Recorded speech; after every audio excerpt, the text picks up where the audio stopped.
राजस्थान के राज्यपाल कलराज मिश्र का कार्यकाल 9 सितंबर को पूरा होने वाला है।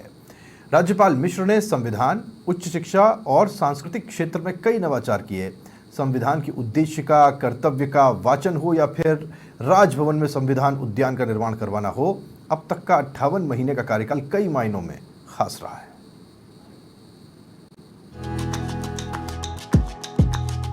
राजस्थान में कलराज 9 सितंबर को पूरा होगा कलराज मिश्र का कार्यकाल।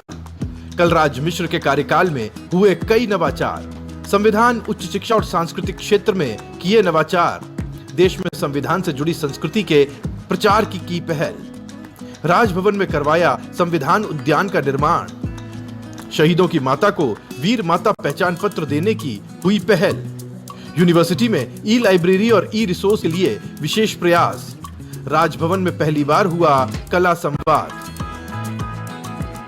कल्याण सिंह के बाद राजस्थान के 42वें राज्यपाल के तौर पर कलराज मिश्र ने 9 सितंबर 2019 को शपथ ली। राज्यपाल मिश्र ने अपने अब तक के कार्यकाल में कई नवाचार और पहल की। संविधान, उच्च शिक्षा और सांस्कृतिक क्षेत्र में नवाचार के साथ ही सार्वजनिक कार्यक्रमों में संविधान की मूल उद्देशिका और मूल कर्तव्यों के वाचन का सूत्रपात किया।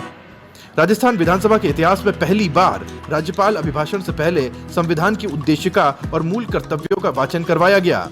कुलाधिपति के तौर पर यूनिवर्सिटीज में ई लाइब्रेरी और ई रिसोर्स के लिए विशेष प्रयास किए गए।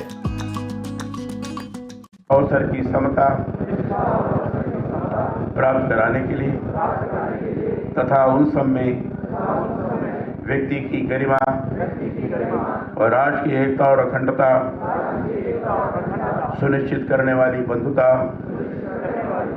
बढ़ाने के लिए दृढ़ संकल्प होकर अपनी संविधान सभा में आज तारीख 26 नवंबर 1949 ईस्वी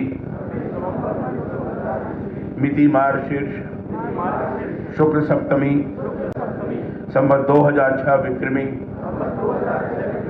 को एतद द्वारा इस संविधान को अंगीकृत, अधिनियमित और आत्मार्पित करते हैं। मैं अभी मूल कर्तव्य पढ़ूंगा, इसको दोहराएंगे नहीं, ध्यान से सुनेंगे। बीते 5 साल में राज्यपाल कलराज मिश्र को सक्रिय राज्यपाल की भूमिका के तौर पर देखा गया। प्रदेश के पहले नागरिक के तौर पर राज्यपाल कलराज मिश्र सामाजिक सरोकारों में आगे रहे। राजस्थान की कलाओं को संरक्षण और कलाकारों को प्रोत्साहन देने के लिए पहली बार राजभवन में कला संवाद कार्यक्रम आयोजित हुआ। कोरोना काल में कलाकारों को विशेष मदद मिली। इतना ही नहीं, राज्यपाल मिश्र ने पूर्व सैनिकों के भत्तों और सुविधाओं में वृद्धि के साथ शहीद की माता को वीर माता का पहचान पत्र देने की ऐतिहासिक पहल की। राजस्थान में कांग्रेस सरकार के संकट के समय विवाद जरूर गहराया, तब कांग्रेस राज्यपाल पर हमलावर रही, फिर भी राज्यपाल कलराज मिश्र के कार्यकाल की सराहना हर कोई करता नजर आ रहा है। उनकी शालीनता और कार्यकुशलता ने हर किसी के दिल में अपनी जगह बनाई। अधिराज सिंह नरूका, समाचार प्लस, जयपुर।